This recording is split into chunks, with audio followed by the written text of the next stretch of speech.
जय हिंद मेरे प्यारे मित्रों, पर्सनल क्लासेस में आप सभी का स्वागत है। आज हम कक्षा 9 एक्सरसाइज 1.1 संख्या पद्धति के बारे में पढ़ने वाले हैं। संख्या पद्धति को बढ़िया से जानने के लिए हमें पहले प्राकृत संख्या, पूर्ण संख्या, परिमेय संख्या, अपरिमेय संख्या, पूर्णांक संख्या, वास्तविक संख्या आदि के बारे में जानना बहुत ही जरूरी होगा। इसके पहले मैंने एक वीडियो संख्या के बारे में बना चुका है। यदि आप वो नहीं देखे हैं तो कृपया जाके देख लें, डिस्क्रिप्शन में उसका लिंक हम दे दे रहे हैं। फिलहाल देखिए ये कैसे बनेगा, ठीक है। धन्यवाद।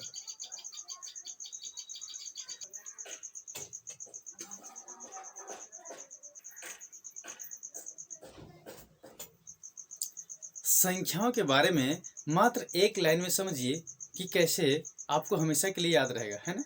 आपको ज़्यादा रट्टा मारने की कोई ज़रूरत नहीं। देखिए कैसे बनाते हैं। संख्याओं के बारे में जब भली भांति आप समझ जाएंगे तो चैप्टर आपका बहुत इजीली से बन जाएगा और आपको थोड़ा सा भी परेशानी होने वाला नहीं है। समझ गए। देखिए हम क्या करेंगे, सबसे पहले संख्या रेखा खींचेंगे, है ना। एक संख्या रेखा यानी एक रेखा हम खींच देते हैं, ठीक है दोस्तों। क्या करेंगे, एक संख्या रेखा खींचना है आपको। देखिए ये संख्या रेखा है। अब हम क्या करेंगे, यहाँ 1 2 3 4 डॉट डॉट डॉट बढ़ाते जाएंगे।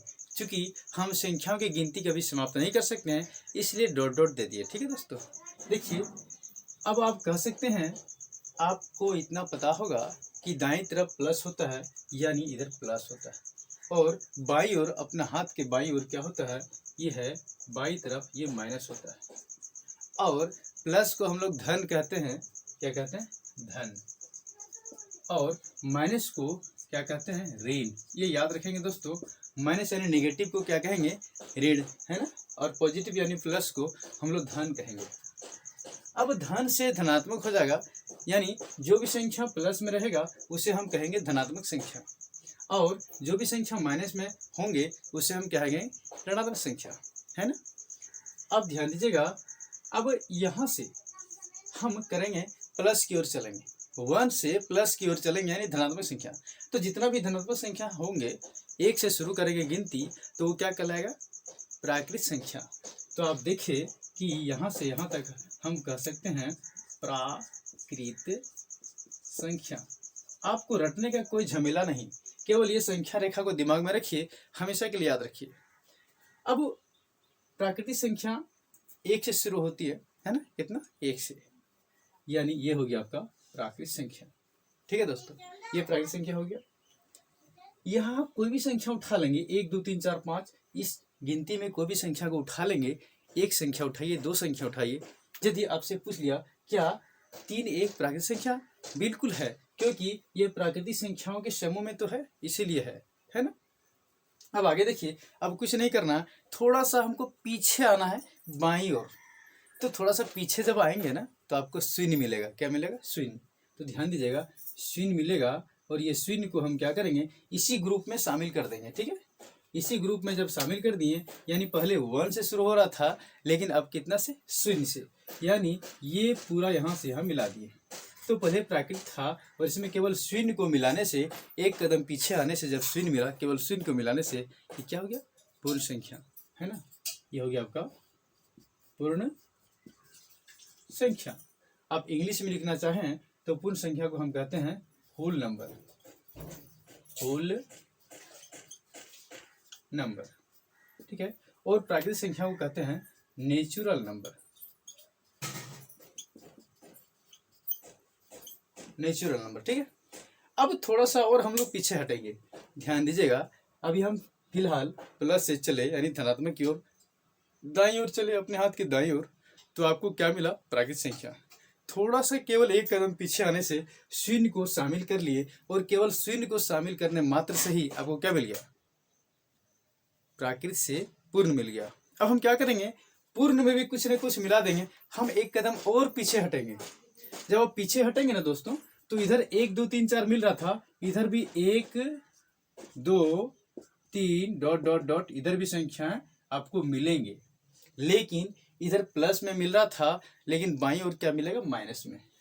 तो इधर मिलेगा आपको माइनस में, ठीक है। अब माइनस में जब मिलेगा ना, इसी को कहते हैं ऋणात्मक संख्या यानी ऋण संख्या। तो ध्यान दीजिएगा, इसमें केवल हम ऋणात्मक संख्या को मिला देंगे। क्या करेंगे? ऋणात्मक संख्या को मिला देंगे। तो ऋणात्मक संख्याओं के मिलाने से ही ये पूर्ण क्या चीज में कन्वर्ट हो गया? ये बन गया पूर्णांक, है ना। देखिए अब हम क्या करेंगे, इसे मिला देंगे। मतलब हम शून्य को मिलाए थे इसमें तो पूर्ण मिल गया, और पूर्ण में ऋणात्मक मिला दिए तो क्या बन गया? पूर्णांक बन गया।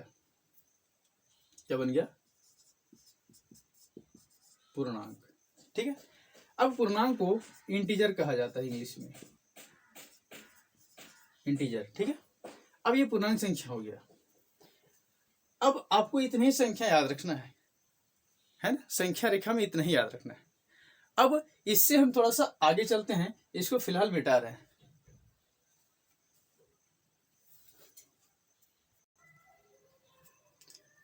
अब आगे देखिए, परिमेय और अपरिमेय के बारे में जानना है ना। तो फिलहाल हम जानेंगे परिमेय संख्या किसे कहते हैं।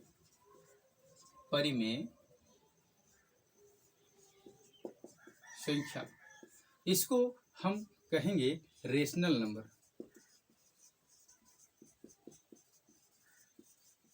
ठीक है दोस्तों, ये परिमेय संख्या के बारे में जान लीजिए।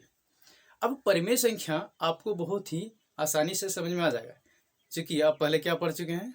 प्राकृतिक संख्या, पूर्ण संख्या, पूर्णांक संख्या। उसी से ये निकलेगा। देखिए कैसे निकलेगा। परिमेय क्या है ना, परिमेय भी एक पूर्णांक है। परिमेय क्या है? पूर्णांक है। तो परिमेय क्या है? कोई भी पूर्णांक को आप ले लीजिए, है ना। कोई भी पूर्णांक को ले लीजिए, वो परिमेय होगा। लेकिन एक कंडीशन है, परिमेय क्या है? एक पूर्णांक है, यानी जिसको हम P/Q के रूप में लिख सकते हैं। P/Q के रूप में लिख सकते हैं। कोई भी पूर्णांक लिखिए। पूर्णांक में देखिए सारे संख्या माइनस प्लस अब आ रहा था। अभी आप पढ़े कि -1, -2, -3, 0, 1, 2, 3, है ना। ये सब क्या है? सब पूर्णांक है। यहां से कोई भी हम नंबर उठा लेंगे तो वो क्या कहलाएगा? परिमेय संख्या। लेकिन बट्टा में लिखेंगे। याद रहे, Q शून्य नहीं होना चाहिए, यानी आधार में शून्य नहीं होना चाहिए। आप कह सकते हैं, मान लिया जाए कुछ भी ले लेते हैं, ये Q is not equal to 0, यानी Q किसी भी कंडीशन में 0 नहीं होना चाहिए। जैसे कि हम यहाँ लिख सकते हैं 5/3, 0/4, 6/7। देखिए सब है परिमेय संख्या। क्यों? क्योंकि ये सब पूर्णांक है। पूर्णांक को यदि हम बट्टा के रूप में यानी P/Q के रूप में लिखते हैं तो उसे ही क्या कहा जाता है? परिमेय संख्या। लेकिन एक कंडीशन है, केवल नीचे 0 नहीं होना चाहिए। ऊपर वाला P और नीचे वाला Q, यानी अंश को, ऊपर वाले को अंश कहा जाता है और नीचे वाले को हर कहा जाता है। ठीक है। ऊपर वाले क्या कहेंगे? अंश कहेंगे, और नीचे वाले को हर कहेंगे। तो अंश शून्य हो सकता है, लेकिन हर शून्य नहीं होना चाहिए। ठीक है। तो ये हो गया आपका परिमेय संख्या। यदि इसका परिभाषा लिखना चाहते हैं तो देखिए कैसे लिखते हैं। देखिए इसका परिभाषा हम कह सकते हैं वह पूर्णांक, है ना, वह पूर्णांक। ठीक है। वह पूर्णांक जिसे P/Q के रूप में लिखा जा सके। यानी आपको पता चल गया वह पूर्णांक जिसे P/Q के रूप में लिखा जा सके, यानी P और Q दोनों क्या होगा? पूर्णांक ही होगा, ताकि P/Q के हम रूप में लिख सकते हैं। तो वह पूर्णांक जिसे P/Q के रूप में लिखा जा सके तथा Q is not equal to 0, यानी Q शून्य नहीं होना चाहिए, यानी हर में 0 नहीं होना चाहिए। तो उसे हम क्या कहेंगे? परिमेय संख्या। तो वह पूर्णांक जिसे P/Q के रूप में लिखा जा सके तथा Q is not equal to 0, उसे परिमेय संख्या कहते हैं। परिमेय संख्या कहते हैं। ठीक है। अब जैसे मैं लिखना चाहे तो लिख सकते हैं। जैसे परिमेय संख्या में क्या है? मान लिया जाए 1/2 लिख दिए। ये भी पूर्ण है, पूर्णांक है, और ये भी पूर्णांक है, यानी पूर्णांक होना चाहिए। वह पूर्णांक हम 0/6 लिख सकते हैं। आदि कर दीजिए, क्योंकि परिमेय संख्या कभी खत्म होने वाला नहीं ना है, हम उसको पूरा नहीं लिख सकते हैं, इसलिए आदि, यानी इसी में सब आ गया। ठीक है दोस्तों, अब परिमेय आप समझ चुके हैं। अब आपको समझना है अपरिमेय संख्या। परिमेय संख्या, इसे हम इंग्लिश में इरेशनल नंबर कहते हैं।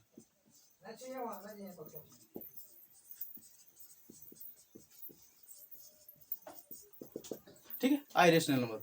देखिए अपरिमेय संख्या क्या है? वह पूर्णांक यानी पूर्णांक तो होगा जिसे p/q के रूप में हम नहीं ले सकते।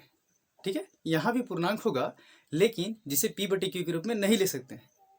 ठीक है, और q is not equal to 0 यानी q यहाँ भी 0 नहीं होना चाहिए, उसे हम क्या कहेंगे? अपरिमेय संख्या। तो आप कहिए वह पूर्णांक जिसे हम p/q के रूप में नहीं ले सकते हैं। ध्यान दीजिएगा, देखिए इसको हम p/q के रूप में नहीं ले सकते, है ना? वह पूर्णांक जिसे p/q के रूप में नहीं ले सकते हैं, ये आपका हो गया अपरिमेय संख्या।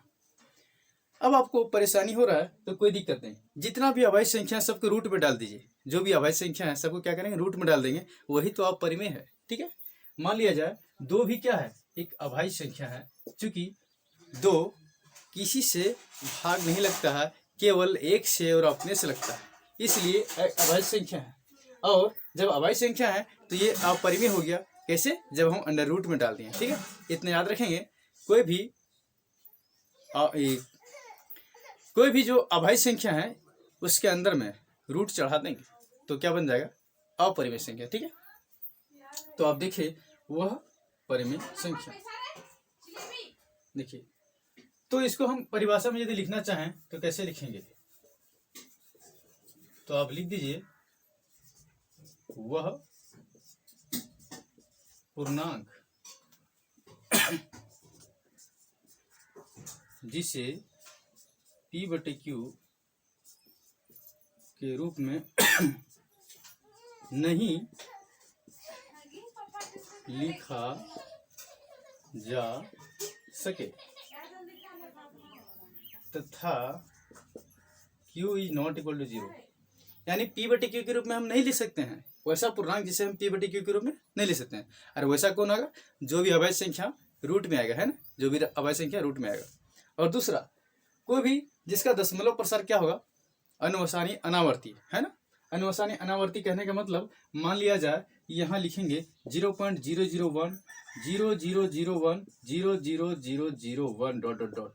इसका कहने का मतलब हो गया कि देखिए पहले 2 0 आया, फिर 3 आया, फिर 4 आया, यानी ये लगातार बढ़ते जा रहा है। कोई सेम संख्या रिपीट भी नहीं हो रहा, इसलिए ये अपरिमेय संख्या है, क्योंकि इसे भी हम p/q के रूप में नहीं ले सकते हैं। ठीक है, जब आप परिमेय और अपरिमेय समझ गए, अब एक बचता है वास्तविक संख्या, है ना? क्या बचता है? वास्तविक संख्या। अब वास्तविक संख्या नहीं, रियल नंबर को हम समझते हैं, उसके बाद हम लोग चैप्टर की ओर चलेंगे, ज्यादा समझ में आएगा। ठीक है,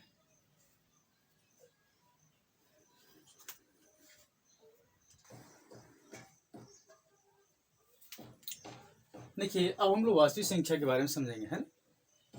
अभी आप लोगों ने क्या देखा? प्राकृत, पूर्ण, पूर्णांक और परिमेय, है ना? और अपरिमेय, इतना सारा चीज देख लिया। ठीक है, अब वास्तविक संख्या बहुत ही आसान है। कैसे आसान है? परिमेय और अपरिमेय को केवल एक ही साथ मिला देना, है ना? सभी परिमेय और अपरिमेय को जब एक साथ मिला देंगे ना तो क्या बन जाएगा?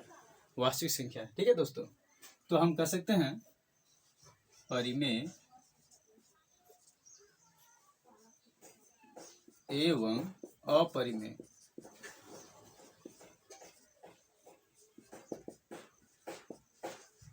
संख्याओं का समूह,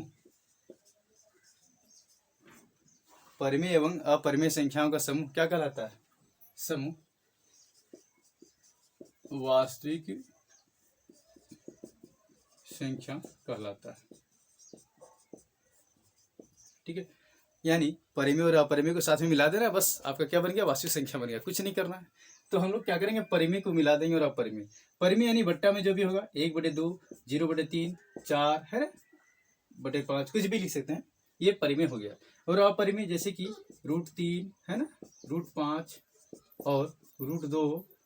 हम यहाँ पाई भी लिख सकते हैं। पाई भी एक अपरिमेय संख्या है, क्योंकि इसका जब दशमलव प्रसार निकालेंगे ना तो अनुवसानी अनावर्ती, यानी प्रत्येक बार अलग अलग संख्या आने वाला।